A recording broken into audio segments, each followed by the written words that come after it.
Class 11 Bangla নুন। নুন কবিতা তোমরা সবাই মন দিয়ে শোনো আর লেখো, সবাই লাইক আর সাবস্ক্রাইবটা দিয়ে দাও। আমরা তো অল্পে খুশি, কারা কেন অল্পে খুশি হয়?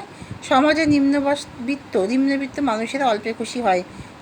সাধারণ ভাত কাপড়ে অতিবাহিত জীবনে অতিরিক্ত চাহিদা বা সুখভোগের কোনো সুযোগ নেই। অল্পে খুশি থাকাটা তাই তাদের জীবনের এক ধরনের বাধ্যবাধকতা। কী হবে দুঃখ করে কোনো লাভ নেই। কেন? কবি জয় গোস্বামীর মতে নিম্নবিত্ত মানুষদের জীবনে দুঃখ করে কোনো লাভ নেই। কারণ অভাব আর অসুখের নিত্য সহাবস্থানে অতিবাহিত তাদের যে জীবন, সেখানে সুখের কোনো সম্ভাবনাই নেই। আমাদের দিন চলে যায় সাধারণ ভাত কাপড়ে। কাদের কথা বলা হয়েছে? এদের মধ্য দিয়ে কোন সত্য প্রকাশিত হয়েছে? মন্তব্যটির মধ্য দিয়ে প্রকাশিত হয়েছে হতদরিদ্র নিম্নবিত্ত মানুষদের কায়িকেলেশে কোনো রকমের দিন যাপনের কথা। চলে যায় দিন আমাদের। কীভাবে দিন চলে যায়? নিম্নবিত্ত পরিবারের দিন অতিবাহিত হয় অসুখ এবং ধার দেনার মধ্য দিয়ে। অনতিক্রম্য সমস্যার সেই জীবনের রাত্রিতে দুই ভাই মিলে গঞ্জিকাতে টান দিয়ে যেন অসহনীয় বাস্তব থেকে নিষ্ক্রমণ খোঁজে। রাত্রিরে দুই ভাই মিলে টান দিই গঞ্জিকাতে। এখানে দুই ভাই কারা? এই আচরণ কী ইঙ্গিত করে? দুই ভাই শব্দের স্পষ্ট ব্যাখ্যা কবি দেননি। হতে পারে তারা সহোদর, আবার পরে অন্য প্রসঙ্গে ব্যাপারটা দুই ভাগেরও উল্লেখ আছে।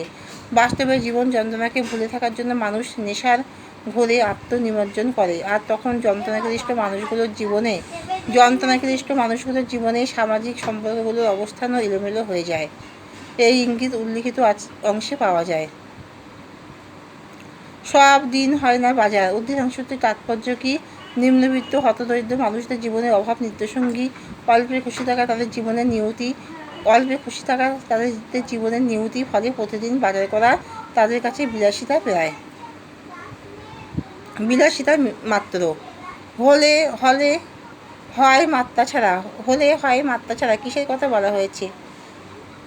নিম্নবিত্ত মানুষেরা অভাবের কারণে প্রতিদিন বাজার করতে পারে না, কিন্তু যেদিন তারা সুযোগ পায় সেদিন মাত্রা ছাড়া বাজার করে, যা তাদের বেহিসাবি এবং অসংযমী জীবন উচ্ছ্বাসকে প্রতিষ্ঠা করে।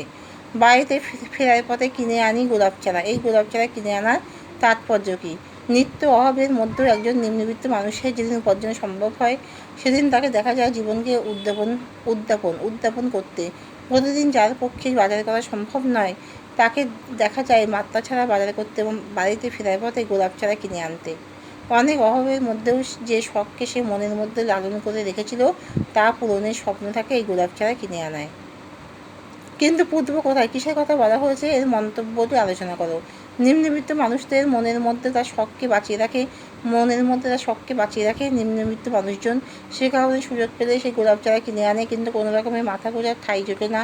তার কাছে গোলাপ চারা পোতার জন্য জায়গা পাওয়া অসম্ভব। উল্লিখিত মন্তব্যে অসহায়তারই প্রকাশ ঘটেছে। এখানেই শেষ করছি।